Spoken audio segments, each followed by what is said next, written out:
Hallo und herzlich willkommen hier bei Enthusiamoba. Schön, dass ihr wieder dabei seid und mich hier rund um meine Modellbahn in Spur N begleitet. Ich bin der Louis und heute freue ich mich ganz besonders, denn es geht los mit der neuen Videoserie über den Bau meiner Modellbahn, nämlich der Bürobahn in Spur N. Mehr dazu nach dem Intro.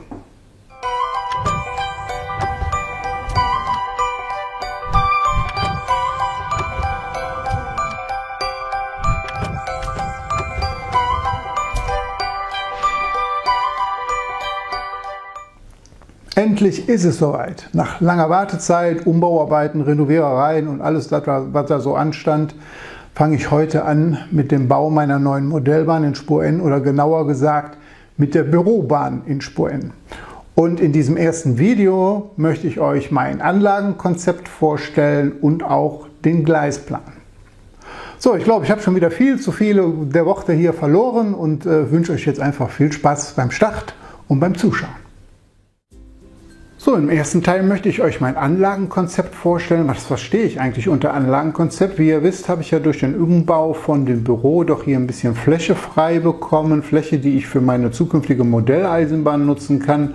Und natürlich tut sich hier Raum unterhalb der Anlage auf, allerdings auch oberhalb der Anlage. Und hier in diesem Konzept möchte ich euch einfach mal zeigen, was ich mir so gedacht habe, was ich hier zukünftig als Plattform konstruieren möchte, wo dann später dann die Anlage drauf errichtet wird. Also ich weiß ja nicht, wie es euch geht, aber bei mir ist es halt so, ich muss ein bisschen was an Bildmaterial übers Auge haben, dann fällt mir auch die Planung ein Stückchen leichter. Aber was macht man denn, wenn man halt nichts hat, ne? So, ich habe mir jetzt einfach ein Foto gemacht, das jetzt ausgeschnitten und jetzt auf Millimeterpapier geklebt. Und habe jetzt angefangen, einfach drumherum zu zeichnen, das, was also morgen hinkommen soll. Das erleichtert mir ein Stück weit auch die Planung und nachher auch vielleicht die Bemaßung. Man kriegt vielleicht auch die eine oder andere noch Idee, die man da jetzt noch einbauen kann. Und mir hilft es einfach. So, davon habe ich mir jetzt eine Skizze gemacht oder eine Zeichnung. Und wenn es für den einen oder den anderen jetzt weder eine Zeichnung noch eine Skizze hat, dann seht es einfach als Kunst an. Ja, und das ist halt jetzt das Ergebnis. Gut, dann machen wir hier jetzt an der Stelle mal einen kurzen Zwischenstopp und dann kann ich ein bisschen was zu dem Grundgestell erzählen. Also zum Ersten hoffe ich mal, dass ich, wenn ich das Gestell später baue, es nicht so schief wird, wie ich es hier gezeichnet habe. Das liegt halt einfach daran, dass ich nicht unbedingt ein begnadeter Zeichner bin. Aber ich glaube, hier zum Zeigen, zur Vorstellung oder so reicht das aus und man kann so halbwegs erkennen, wo es hingeht. Das Gestell besteht im Wesentlichen oder eigentlich nur aus sogenannten Theaterleisten. Warum, wieso, weshalb und in welchem Format, da erzähle ich dann was zu, wenn ich dann zeige, wie ich das Gestell aufbaue. Nur so viel vorweg, die Höhe hier beträgt 78 cm. Damit kann ich nämlich später ganz bequem diesen Schreibtisch unter das Gestell schieben. Es ist nicht miteinander verbunden, sodass hier an der Stelle auf den Schreibtisch keine Schwingungen übertragen werden, keine Geräusche übertragen werden und umgekehrt, wenn ich doch hier drauf rumklappe, dass dann eben auch nichts auf der Modellbahn passiert. Die Höhe wird verstellbar sein. Hier kommen also Schraubfüße rein, haben wir in verschiedensten Lösungen auch schon mal gesehen, die allerdings wiederum auf so Anti-Rutschmatten gelagert sind, damit auch hier Schallentkopplung stattfinden wird. Und hier oben wird es auch Rutschmattenstreifen geben, dass die Segmente, die hier oben drauf gesetzt werden, eben auch schon mal vom Gestell her schallentkoppelt sind. Ja, vielleicht ein bisschen noch was zu den Abmaßen. Von hier bis zur Wand hinten, das sind 1,90 Meter und von der Vorderkante bis zu der Wand, das sind 90 cm. Von diesem Gestell geht dann ein weiteres Gestell ab in diese Richtung. Das wird dann nochmal 2,15 Meter sein. Das heißt, von der äußeren Kante von hier hinten, das jetzt außerhalb des Bildes ist, bis zu der Wand sind 3,05 Meter. Und auf dieses Eckelement kommen dann jeweils nachher die Segmente drauf. So, jetzt zeichne ich an der Stelle am besten erstmal weiter und erzähle euch dann gleich bei der nächsten Station wieder was dazu. Ja, als erstes radieren wir alles wieder weg. Nein, Spaß. Nur so die vorderen Kanten, weil ich möchte jetzt einfach nur darstellen, der ganze Korpus wird mit Bretter verkleidet werden und die werden dann anschließend auch lackiert und zwar genau in der Farbe, wie eben das Büromaterial, Büromobiliar, was wir haben, also in Telegrau. Und anschließend, da geht's los, kommen die ersten beiden Segmente drauf. Die haben vorne ja, Eingriffe, die sind etwa auch 20 cm hoch und dann über die jeweilige Segmentbreite. So, nicht genug. Daraufhin kommen dann nochmal Segmente, die sind dann allerdings 10 cm hoch. Und da sieht man dann auch, dass sie gefächert sind, also quasi klassische Rahmenbauweise. Und da findet dann später der eigentliche Anlagenbau statt. So, und jetzt schauen wir uns gleich das Bild mal an und dann erkläre ich ein bisschen mehr. So, das ist hier nun die skizzierte Anlage bzw. das Grundgestell mit den Segmenten, die ich als erstes aufbauen werde. Fange ich einfach mal an. Also hier hinter verbirgt sich ja das Grundgestell. Das wird verkleidet und diese Verkleidung wird dann halt entsprechend lackiert werden in dem gleichen Farbton, wie halt auch die Büromöbel sind. Das war Telegrau. Auch der untere Teil, die ersten Segmente, das hier ist ein Segment und das ist ein Segment, die werden in demselben Farbton lackiert werden wie auch die Büromöbel, so dass das alles hier in Telegrau erscheint. Das hier, das dunkle Schattierte, das sind eben diese Eingriffe, die werden, ja, da kommen halt, wie soll ich sagen, Bastelglas davor, das kann man später aufschieben, so dass man da reingreifen kann. Es soll auch später noch beleuchtet werden und.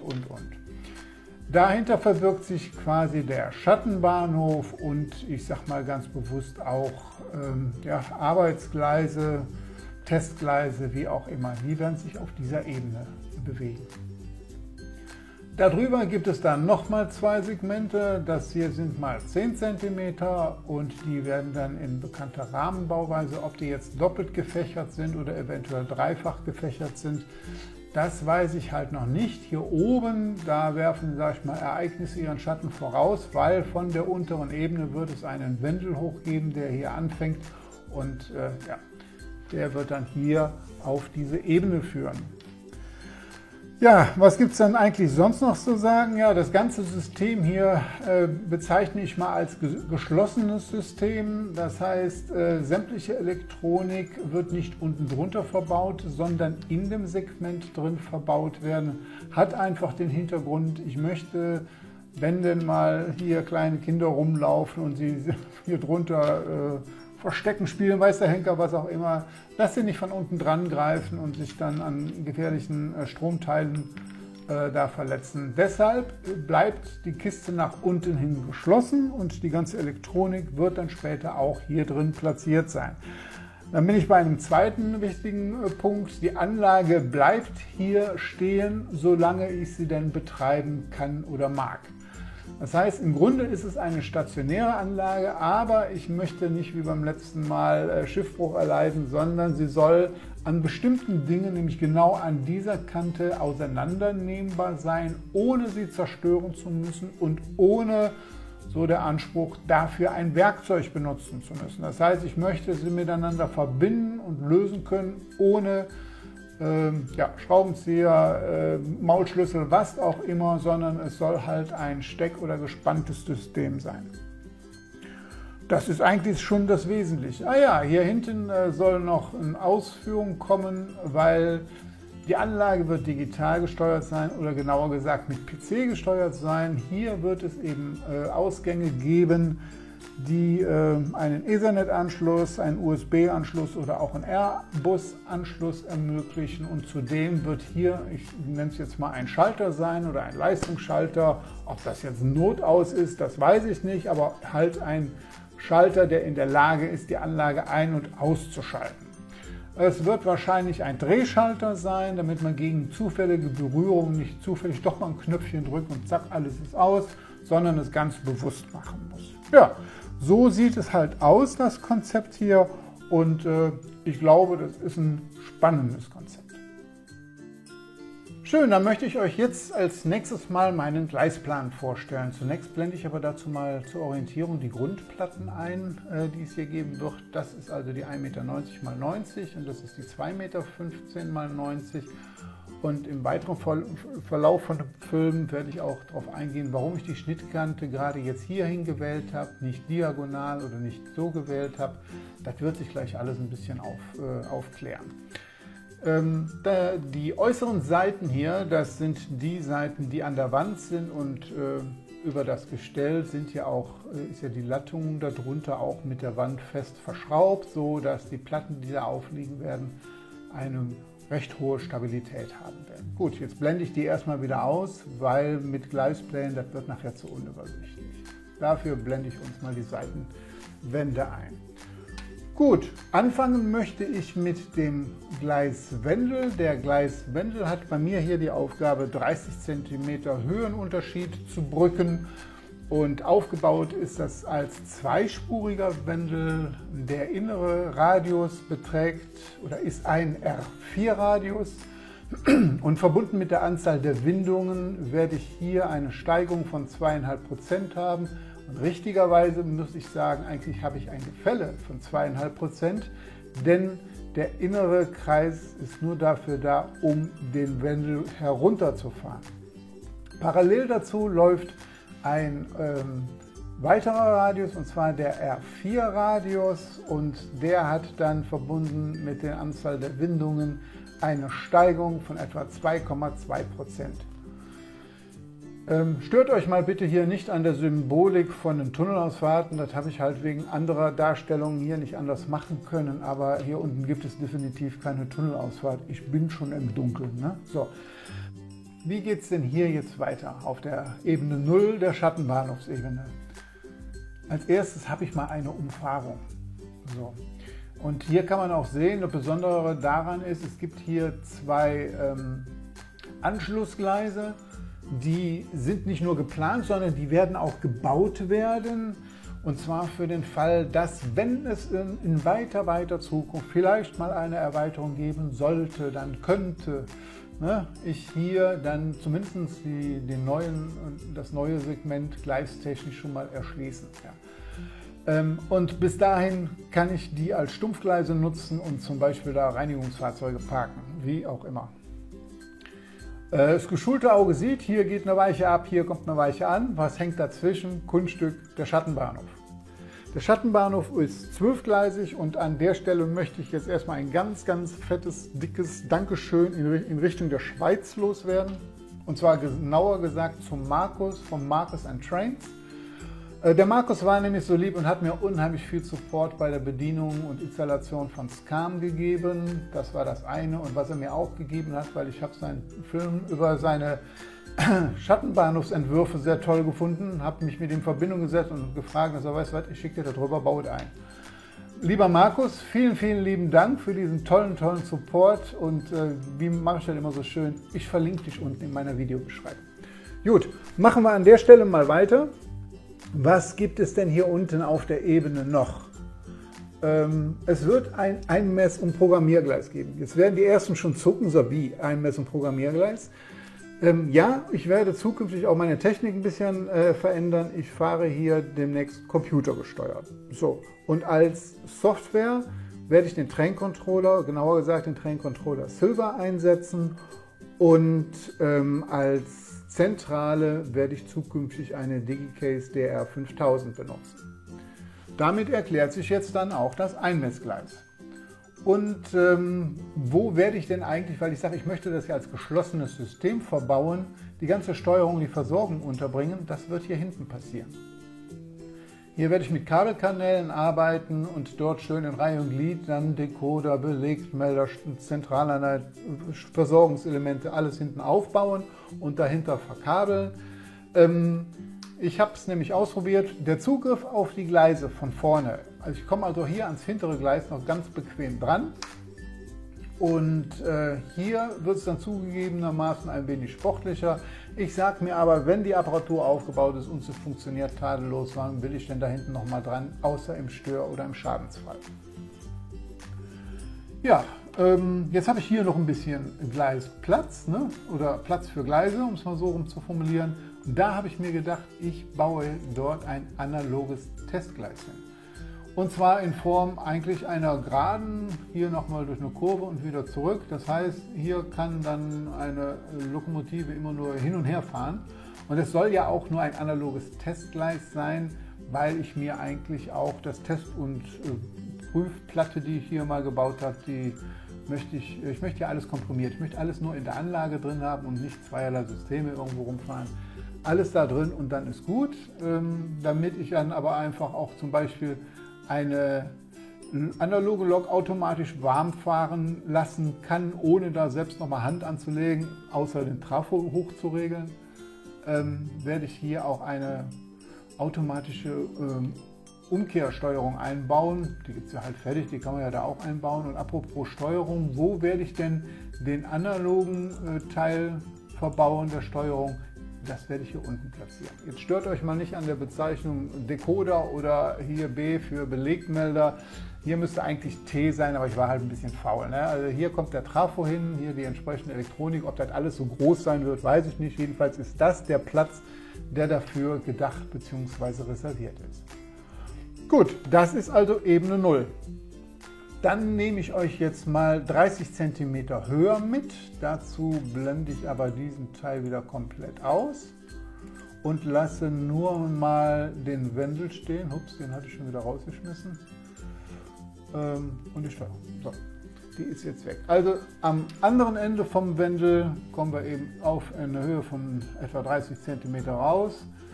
Und zwar ist das die Ebene, ich nenne sie mal Paradestrecke oder habe sie so genannt.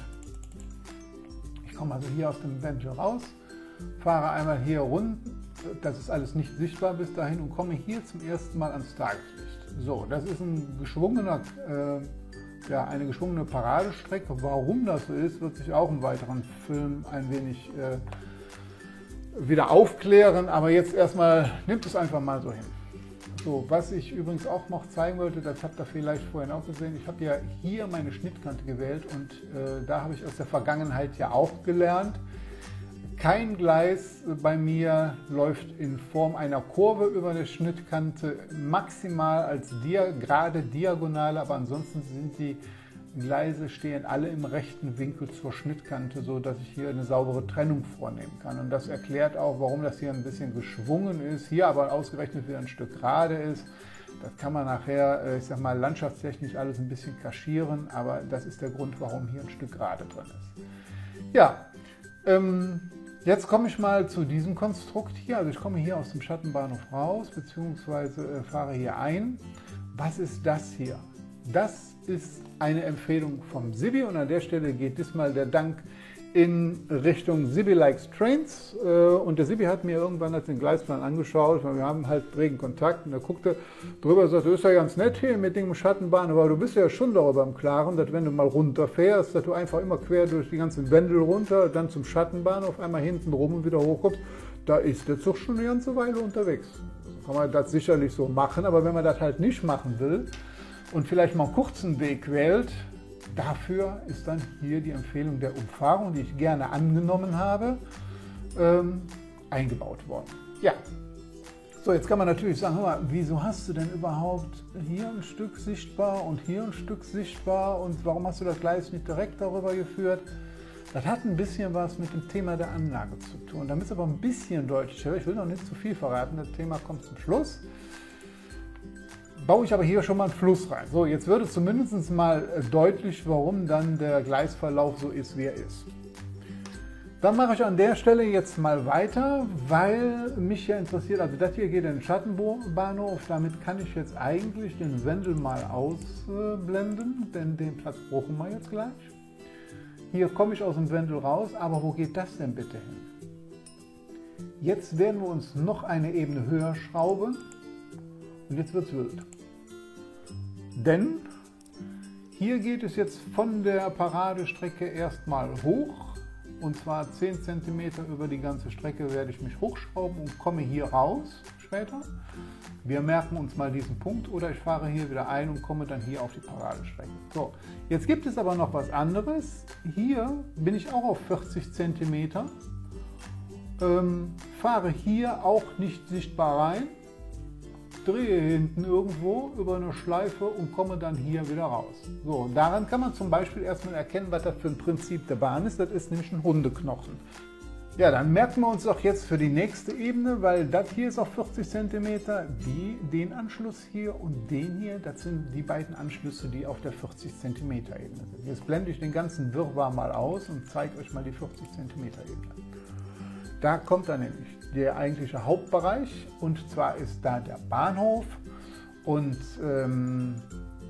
ein Stückchen, ich sag mal, ein Güterbahnhof wird hier noch hingebaut werden. Hier ist noch ein kleines Abstellgleis und hier gibt es einen Werkstatt-BW-Bereich, den ich aufbauen wollte.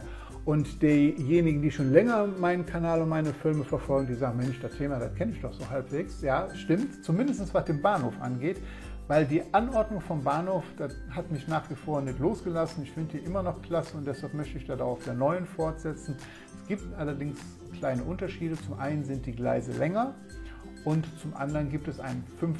Bahnhofsgleis. Hier gibt es noch ein Stichgleis raus, beziehungsweise, ja, was soll das werden? Dazu muss man wissen, ich habe geplant, dass hier im hinteren Bereich, da wird die Stadt abgebildet werden. Also könnte ich ja hier zum Beispiel ein Postamt hinbauen und da halt den Postwaggon abstellen. Das war einfach mal so ein bisschen was hingebaut. Ne? So, jetzt kann man sagen, hör mal, was ist das? Das sind Brücken, beziehungsweise eine Unterführung. Und das ist auch eine Brücke. Gut, die Brücke muss ich jetzt nicht erklären, aber was ist das? Das ist auch relativ einfach, weil ich mir gedacht habe, naja, irgendwie muss ja auch hier der Güterverkehr bzw. auch der Werkstattverkehr erschlossen werden. Also wird es hier eine kleine Straße geben, hier eine Unterführung und das ist eben die Brücke über die Unterführung und hier geht es dann halt in die Stadt rein. So, lasse ich das jetzt so stehen? Ja, lasse ich erstmal so stehen. Das geschulte Auge sieht natürlich aber auch hier einen Anschluss. Was ist das denn? Und dieser Anschluss ist nichts anderes wie eine Nebenstrecke, eine eingleisige Nebenstrecke, die sich im weiteren Verlauf nochmal 10 cm hochschraubt, die allerdings hier in einem Tunnel verschwendet, sodass ich hier entsprechend bebauen kann und hier hinten wieder rauskommt. Und jetzt muss man mal dabei wissen, also das Prinzip wird so sein, dass ich auf dieser Platte mehr den Stadtcharakter bauen werde und hier mehr doch so naturbelassen, beziehungsweise in diesem Teil, in diesem hinteren Teil naturbelassen sein werde. Das gehört halt noch ein bisschen zur Stadt, aber so ist halt der Gedanke, der dahinter steht. Und dann wird nämlich dieses Nebengleis hier auf einem Felsen auffahren, zweigleisigen Kopfbahnhof und ja, was baut man da auf? Ein Pendelverkehr mit 2 Zügen. Das ist also das erklärte Endziel, was da mal hinkommen soll. Hier kann ich mir wunderbar eine Burg vorstellen mit Blick auf Gewässer. Und jetzt bin ich eigentlich auch beim Thema. Was baue ich denn hier auf? Kunststück. Ne? Also ich komme aus dem Rheinland, also baue ich mir auch so ein Stück weit das Rheinland-Thema hier auf. Und ganz, ganz in weiter ferner Zukunft habe ich mir gedacht, dann könnte ich hier vielleicht zum Beispiel noch so abnehmbare Styrodur-Anbauten machen, wie ich die befestige. Das muss halt der liebe Himmel noch zeigen, wenn es denn soweit ist. Aber ich blende das jetzt mal erst ein, weil da könnte ich mir nämlich vorstellen, dass es hier einen Flussverlauf gibt. Ob das jetzt genau diese Dimension hat oder nicht, das soll ja jetzt einfach nur mal zu veranschaulichen dienen. Hier fließt also der Fluss vorbei. Man könnte auch sagen, hier fließt der Vater Rhein vorbei. Und hier wird dann eben eine Rheinuferstraße. Und darüber hier wird dann halt die Paradestrecke. Sowas gibt es ja ähnlich, vielleicht nicht unbedingt in Köln, vielleicht auch an der Mosel, aber dann ist es halt Rhein-Mosel-Thema. So, hier wird halt ein Zufluss. Ne? Jetzt, wenn ich sage, was haben wir Zufluss?